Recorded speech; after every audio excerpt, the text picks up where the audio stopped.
नीतीश कुमार के शासन के, लालू प्रसाद के शासन के एक गठबंधन के पूरी तरह से जन विरोधी बता रहा बा, भ्रष्टाचारी बतावे के प्रयास कर रहा बा, जौना से कि उनकर ग्राफ जौन बा वो नीचे गिरा रहो और उनका लगे कभी मुड़ी उठा के नीतीश कुमार से सीएम के कुर्सी मत मांगो। कारण कि लालू प्रसाद के अकेले के समीकरण इतना हो जाता जौना में थोड़ा ही बहुत जोड़न के खाली जरूरत पड़े, यानी 32%।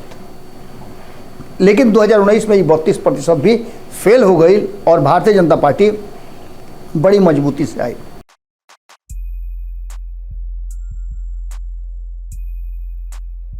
सब्र के हद देखे के बाद तो तनी और इंतजार करी, सब्र के हद देखे के बाद तो तनी और इंतजार करी। ओकरा के हरावे में हार जाई, ओकरा के हरावे में हार जाई, चाहे कतनो वार करी।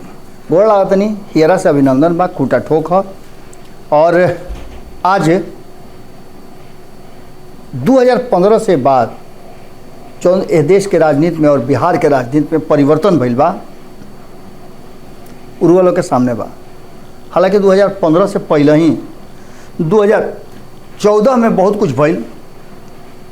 2013 में नीतीश कुमार जब एनडीए छोड़ करके महागठबंधन के तरफ अइले, महागठबंधन के तरफ ना अइले मैंने छोड़ के अइले, तो उनका के बाहर से समर्थन लालू प्रसाद दिले रहन और कांग्रेस के साथ साथ वामदल भी उनका साथे रहे। संभावना व्यक्त कई जात रहे कि 2014 में साथे लड़ी लोग, लेकिन ऐसा ना भइल। सबके आपन आपन ईगो रहे, जना के चलते गठबंधन बनावे के तैयारी भइल, लेकिन गठबंधन बनल ना रहे।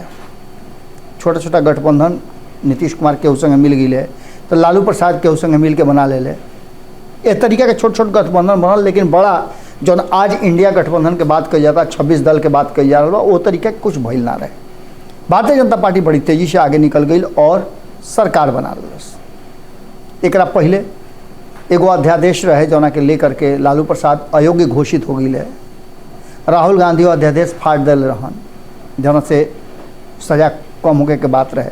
लेकिन खैर एक आगे के कहानी और लिखाई और 2015 में जौन कहानी लिखाई वो कहानी भारतीय जनता पार्टी खातिर मील के पत्थर हो गई।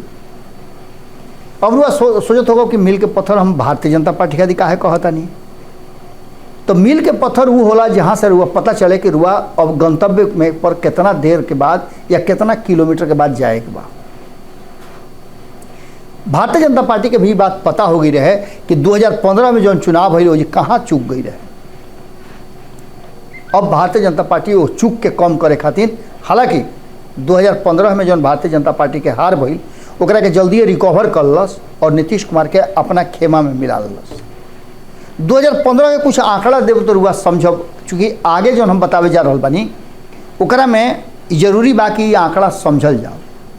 2015 में जौन सामने सामने के लड़ाई भई रहे महागठबंधन वर्सेस एनडीए, एनडीए में के रहे रुआ के बतावे के जरूरत नहीं है। जौन आज लोग बा इस सब लोग रहे एनडीए के जौन घटक दल बाड़े, चाहे वो उपेंद्र कुशवाहा होकस, चाहे जीतन राम मांझी होकस, या फिर लोक जनशक्ति पार्टी होके, इस सब साथे लड़ रहे लोग 2014 में भी और 2015 के चुनाव में भी।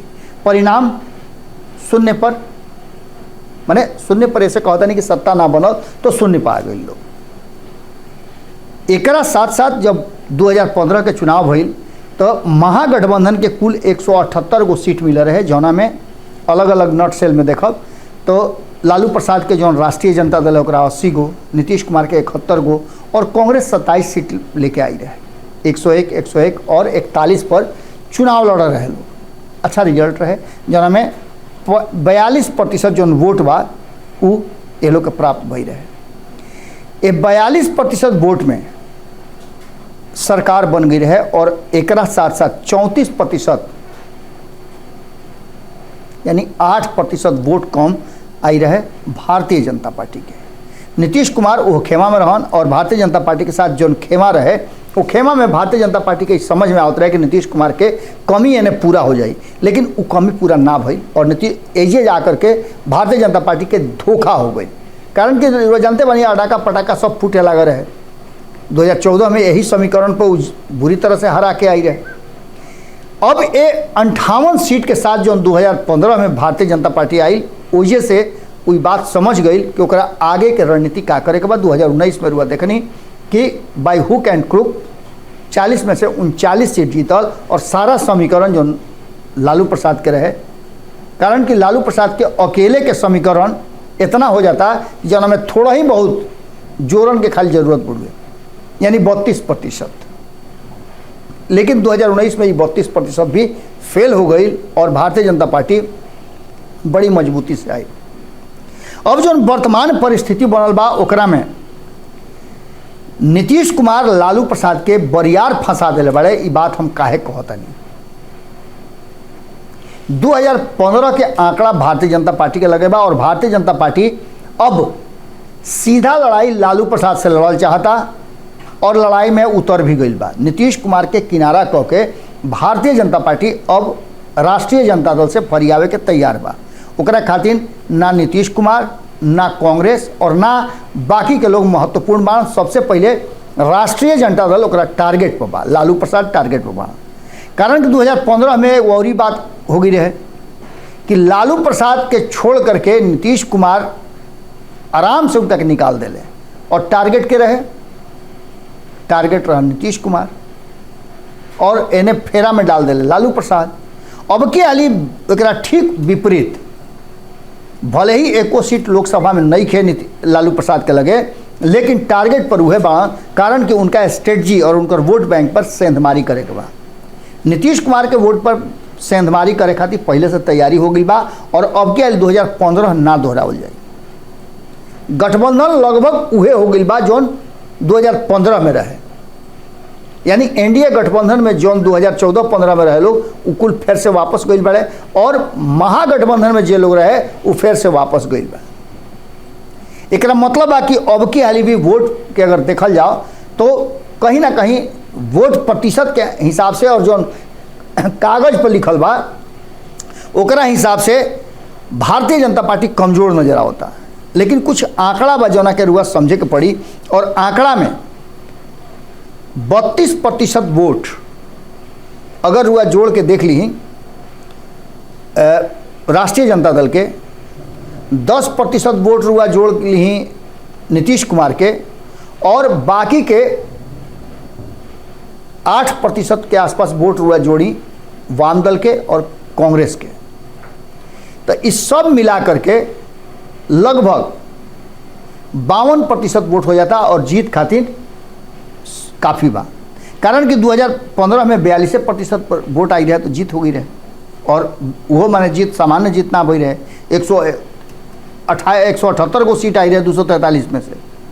इस सारा बात के लेकर के अब जो आंकड़ा बा, लेकिन एकरा में भारतीय जनता पार्टी जो नया समीकरण गढ़ले बा ओकरा में साफ तरीका से कुछ ऐसा चक्र रचाइल बा जौना से कि नीतीश कुमार के वोट बैंक पूरी तरह से ध्वस्त हो जाओ। एकरा के समझावे में भारतीय जनता पार्टी पूरी तरह से सफल बा।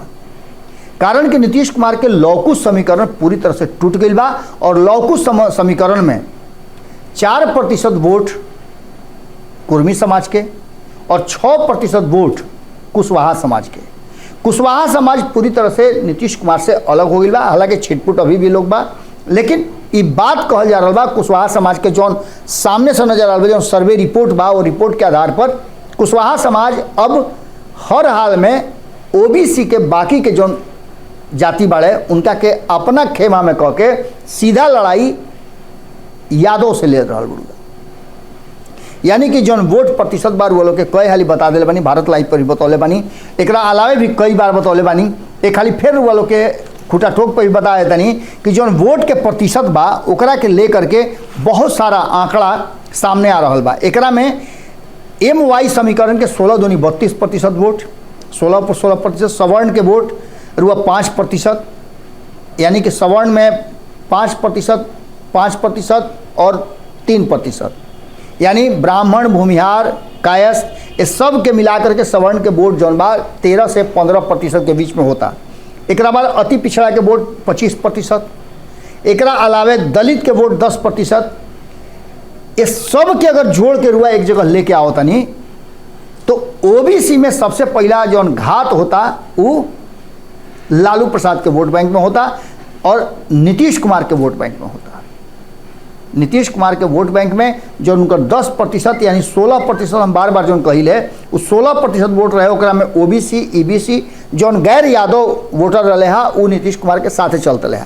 लेकिन अब के वाली परिस्थिति बदलल बा और सब जौना तरीका से 18 साल के नीतीश कुमार के शासन के लेकर के और नीतीश कुमार के साथ लालू के शासन जोड़ करके एक खाली फिर वालों के समझाओ तनी कि 18 साल के शासन नीतीश कुमार के कैसे होता तो रुआ समझत होगा कि एनडीए के शासन जो 2005 से लेकर के 2023 तक भई ए बीच में जो 1-2 साल एने ओने भई। लेकिन भारतीय जनता पार्टी अब जो नया स्ट्रेटजी अपनौले बा ओकरा में 15 साल लालू राबड़ी के शासन और 3 साल नीतीश कुमार के लालू राबड़ी के साथ वाला शासन। ये 18 साल के जो शासन बा ओकरा के कोट करके कहीं ना कहीं नीतीश कुमार के शासन के लालू प्रसाद के शासन के एक गठबंधन के पूरी तरह से जन विरोधी बता रहा बा। एकरा में गैर यादव के अपना तरफ करे खातिर हर तरह के रुआ देख लो कि स्ट्रेटजी अपनावल पड़ुए। रुआ से बतौल ही रही कि जौना तरीका से भारतीय जनता पार्टी अपन जो स्टेट कमेटी राज्य कमेटी बनौले बा वो कमेटी में सवर्ण के 38 आदमी में से 17 गो सवर्ण वाले और एकरा के लेकर के पूरा स्ट्रेटजी के तहत पिछड़ा में अलग अलग जाति यादव के छोड़ करके 10 गो दिहल बा। अति पिछड़ा में 8 लोग के शामिल कर गई बुढ़ुए। एकरा अलावे अनुसूचित जाति में 3 गो यादव मात्र 1 बाड़न और एकरा में सवर्ण के अच्छा खासा प्रतिनिधित्व दिहल गई बा। कारण कि सवर्ण विचलित होते रहे हैं और भारतीय जनता पार्टी सवर्ण के संभाले खातिर पूरा तरह से उस समर्पित कर दिले बा अपन जोन अब के लिए कमेटी बा ओकरा में सवर्ण पिछड़ा अति पिछड़ा दलित सब के समावेशित कर गई बा। लेकिन यादव के और मुस्लिम के एकरा से बिल्कुल अलग रखल गई बा। सिर्फ एक यादव के दिहल गई बा। एकर मतलब स्ट्रेटजी साफ बा कि भारतीय जनता पार्टी कर का रहल बा। अब ऐसा स्थिति में इरुआ समझ में आ गई होगी कि 2015 में लालू प्रसाद जो हाथी पर सवार रहन अचानक से वो हाथी पर नीतीश कुमार सवार हो गई बड़े। अब लालू प्रसाद के जिम्मेवारी बा कि नीतीश कुमार के कैसे केंद्र की राजनीति में स्थापित करस, वरना नीतीश कुमार 25 तक ले तो सीट नहीं खन छोड़त अगर कोनो विशेष परिस्थिति ना होके। तब कहल तो यहाँ तक जा रहा बा कि नीतीश कुमार अक्टूबर नवंबर में हो सकेला कि सरकार बर्खास्त करा देस, ये भी हो सकेला। चर्चा कई तरह के चल बा, सब हाइपोथेटिकल बा, सब कयास बा। लेकिन जो जमीन पर नजर आ रहा बा वो साफ नजर आ रहा बा कि तेजस्वी यादव के मात्र 7-8 साल के उनका राजनीतिक कैरियर में मैंने कांच उम्र को एक कहल जाला। लड़का जन्म लेवे और 7-8 साल के होके राजनीतिक जन्म तेजस्वी यादव के मात्र 7-8 साल के बाद और यही उम्र में नीतीश कुमार निर्दयी के तरह भारतीय जनता पार्टी ऐसा बरियार पहलवान के भी रिंग में ठेल देले बड़े। एक मतलब रुआ समझ सकता नहीं कि लालू प्रसाद छटपटा के कभी पटना कभी दिल्ली कभी गठबंधन में ऐसे हो जाओ गठबंधन में वैसे हो जाओ एक तैयारी काहे करता हूँ। एगो बड़का धरोहर बना लालू प्रसाद तेजस्वी यादव के, ना तो नीतीश कुमार के फेरा में पड़ के लालू प्रसाद के सारा सपना अब तक ले चकनाचूर हो गई रही। तेजस्वी यादव सरकार के हिस्सा बना लेकिन उनका लगे वो पावर नहीं है कि वो अपना मन से कोनो डिसीजन ले सकस। रुआ कोनो दल होके जो महागठबंधन से जुड़ल होके वो दल के नेता से किनारे हटा के बात कर ली, साफ रुआ झलके लगी कि कितना भीतरे भीतर परेशान बालो। हमेशा डर लगा रहता कि रात के सुतल बानी सवेरे उठब तो कहीं ऐसा तो ना कि नीतीश कुमार राज्यपाल के यहाँ चल गए।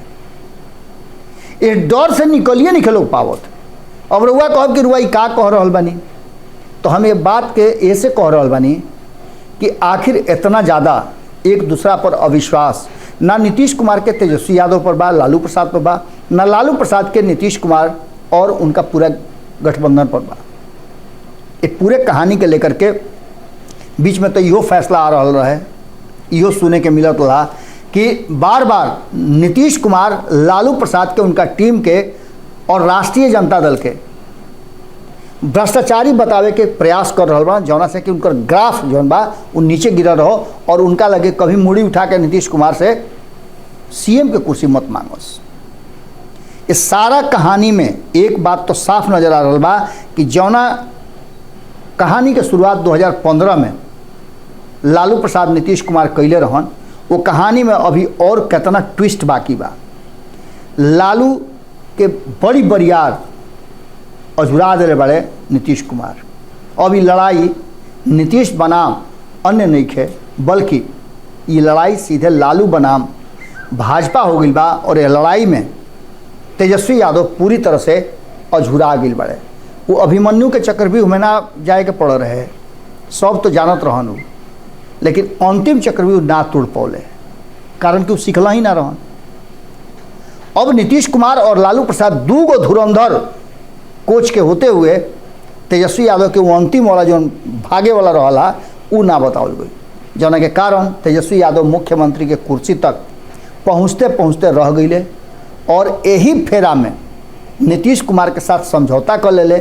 उस समझौता से नीतीश कुमार कहीं ना कहीं तेजस्वी यादव के जो बढ़त ग्राफ रहे, बड़ी तेज़ी से ऊपर जात रहन, अचानक से ब्रेक लाग गई और धड़ाम से नीचे गिरल पड़े।